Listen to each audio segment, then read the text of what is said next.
तर बातमी मुंबईतल्या पहिल्या भुयारी मेट्रोनं महत्त्वाचा टप्पा गाठलाय।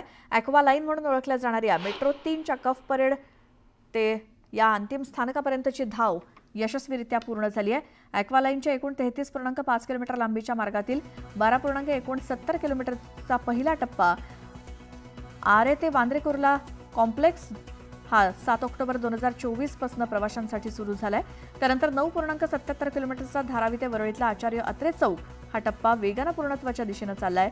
या स्थानकादरम्यान नियमित चाचण्या सुरू आहेत आणि हा टप्पा 7 महत्त्वाच्या स्टेशन्सला जोडला जाणार आहे।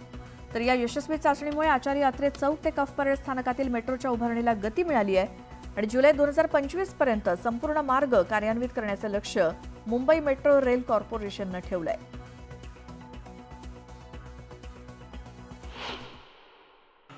मुंबईची ॲक्वा लाईन ओळखली जाणाऱ्या मुंबई मेट्रोचा 35.5 किमीचा जो आहे विक्रोळी लिंक रोड ते बांद्रा बीकेसी कुर्ला जो टप्पा आहे तो सुरू झाला आणि त्यानंतरच जे आहे मी सध्या त्याच ठिकाणी म्हणजे अगदी त्याच वांद्रे कुर्ला कॉम्प्लेक्सच्या मेट्रो स्टेशनच्या बाहेर जे आहे आपल्याला पाहायला गेलं तर 12.96 किमीचा जो पहिला टप्पा आहे आरे ते जोगेश्वरी विक्रोळी लिंक रोड आणि बांद्रा कुर्ला कॉम्प्लेक्स पर्यंत 7 ऑक्टोबर रोजी सुरू करण्यात आला। त्यानंतर अगदी मुंबईकरांच्या सोयीस्करांसाठी जो आहे हा टप्पा जो आहे पहिला टप्पा पार पडल्यानंतर अनेकांचा निष्केचा श्वास घेतला आणि मुंबईकरांच्या अगदी यशस्वीरित्या जो आहे पार पडला। त्यानंतरच अगदी पाहायला गेलं तर पहिल्याच मेट्रो भुयारी आणि ऐतिहासिक टप्पा गाठला म्हणजे ॲक्वा लाईन म्हणून ओळखला जाणारा मेट्रो 3चे कफ परेड ते अंतिम स्थानकापर्यंत धाव जो आहे तो यशस्वीरित्या पूर्ण पार पडलेला आहे।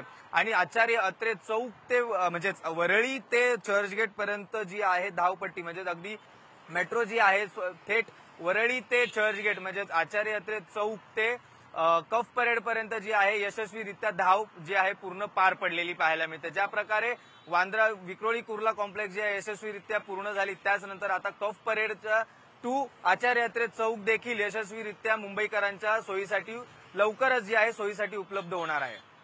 व्हिडिओ जर्नलिस्ट हर्षद गोरकासह श्रीकृष्ण आवटी, न्यूज 18 लोकमत, मुंबई।